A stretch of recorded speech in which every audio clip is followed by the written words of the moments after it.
بسم اللہ الرحمن الرحیم۔ جی ناظرین، جب منگلا ڈیم تعمیر ہو رہا تھا اور بند باندھا جا رہا تھا اور مٹی ادھر سے ادھر اکٹھی کی جا رہی تھی تو اس کام کے دوران بلڈوزر نے ایک قبر کھول لیا۔ اس قبر میں ایک مردہ لیٹا ہوا تھا اور اس کے منہ کے اوپر ایک سانپ بیٹھا ہوا وقفے سے ڈس رہا تھا۔ یہ نظارہ وہاں کے تمام لوگوں نے دیکھا، چنانچہ کچھ اللہ والوں نے ذکر و اذکار شروع کر دیا اور اس مردہ کے لیے تخفیف عذاب کے لیے درود شریف اور قرآن مجید پڑھنا شروع کر دیا۔ کچھ دیر کے بعد یہ سانپ کہیں غائب ہو گیا۔ یہ واقعہ وہاں کے ایک انجینئر نے بتایا جو ان دنوں بند کے بنانے پر مامور تھا۔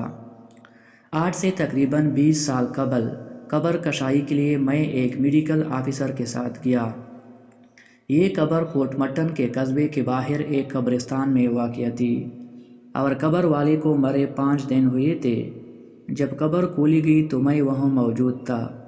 قبر کالی چمگادڑ، موٹی مکھیوں اور موٹے کیڑوں سے بھری ہوئی تھی اور قبر کے تہہ پر سانپ اور بچھو نظر آ رہے تھے۔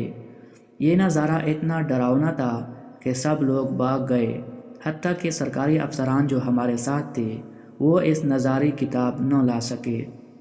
سب سے بڑا مسئلہ مردے کو نکال کر اس کی چیڑ پاڑ کرنا تھا۔ مردے کو نکالنے کے لیے بڑے جتن کیے گئے۔ بڑی مشکل سے 2 مزدور پولیس کے ڈر سے رسیوں کے ذریعے مردے کو باہر نکال لائے۔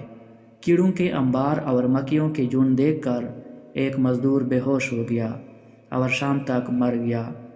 جب مجھے یہ منظر یاد آتا ہے تو پسینہ آ جاتا ہے اور سوچتا ہوں کہ میرے ساتھ قبر میں کیا سلوک ہوگا۔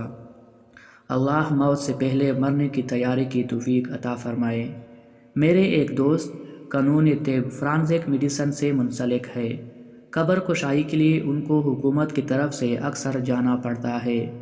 انہوں نے بتایا کہ ایک جگہ قبر کشائی کی جس میں مردے کو بطور امانت رکھا گیا تھا کیونکہ اس کو خاص جگہ منتقل کرنا تھا۔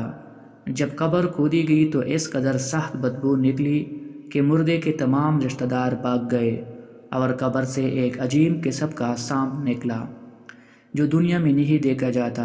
پورا دن انتظار کرنے کے باوجود بدبو کم نہیں ہوئی تو آخر کار تنگ آ کر اسی حالت میں مردے کا معائنہ کیا گیا۔ یہ منظر بھی بہت پریشان کن تھا اور جو لوگ وہاں موجود تھے سب پریشان تھے۔ جی ناظرین، یہ تھی ہماری آج کی ویڈیو۔